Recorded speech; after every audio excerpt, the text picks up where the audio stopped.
دا هیڅکله نه دي شوي چې یاره بېلمازه دي او دا د خوشحالۍ بېلمازه دي او په ده د پریشانۍ نه یو انسان دی دا د مونځ نه کوي او دا د په راحت کې په سکون کې په خوشحالۍ کې په مزو کې دا هیڅکله نه دي شوي همیش چې هغه خلک چې مشکلاتو سره مخ دي موږ له راشي چې تپوس دې وکړو مونځ کې نو په مونځ کې سستي دا وجه و زما محترمو خوشحالي د مانځه سره تړلی شوې ده ګورې نبی صلی الله علیه وسلم فرمایي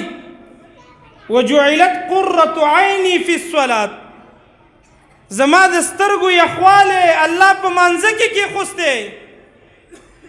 زما خوشحالي زما راحت الله په مونځ کې کېښوستی حدیث کې راځي کله به چې نبی صلی الله علیه وسلم باندې پریشانی خفګان غلبه وکړه نو نبی صلی الله علیه وسلم به بلال رضی الله تعالی عنہ ته ویل قم یا بلال بلاله پاڅېږه اذان وکړه فارحنا بالصلاة په مانځه سره سکون راکړه په مانځه سم پریشانی ختمه کړه مختلف الفاظ دي فارحنا بها فارحنا بالصلاة دا د نبی صلی الله علیه وسلم طریقه وه دا وجه ده چې مؤمن سړي باندې کله پریشانی راشي هغه مانځه ته متوجه کي ځکه دې سره الله سبحانه وتعالی پریشانی ختموي کله بې سکونه وي بې راحته وي زړه دې خفه خفه و د شپې راپاڅېږه جمعو کې حاضري وکړه د نوافلو اهتمام وکړه الله سبحانه وتعالی به درته خوشحالي در نصیب کړي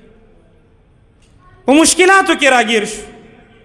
په ټینشن کې راګیر شوي په خفګان کې راګیر شوي مانځه ته متوجه شه الله به د پریشانۍ ختمې کړي زما محترمو دا د قرآن وعده ده د قرآن کې الله سبحانه وتعالی فرمایي واستعینوا بالصبر والصلاة وإنها لكبيرة إلا على الخاشعين واستعینوا مدد حاصل کړئ که په پریشانۍ کې که په مشکلاتو کې د الله مدد ته ضرورت لري دوه کارونه وکړه دوه بالصبر د صبر نه کار واخله څه معنی پریشانی در باندې راغله صبر په وکړه ته چې څومره صبر کې په دې مصیبت الله درته اجر درکوي او الله دې د صبر په وجه مدد کوي مدد صبر کولو سره سره قرآن کې الله سبحانه وتعالی فرمایي بالصبر والصلاة د مانځه نه کار واخله دا سبب دی چې الله سبحانه وتعالی ستا مدد وکړي نو د دې وجه نه زما محترمو په دې منځونو سره الله سبحانه وتعالی پریشانی مشکلات ختموي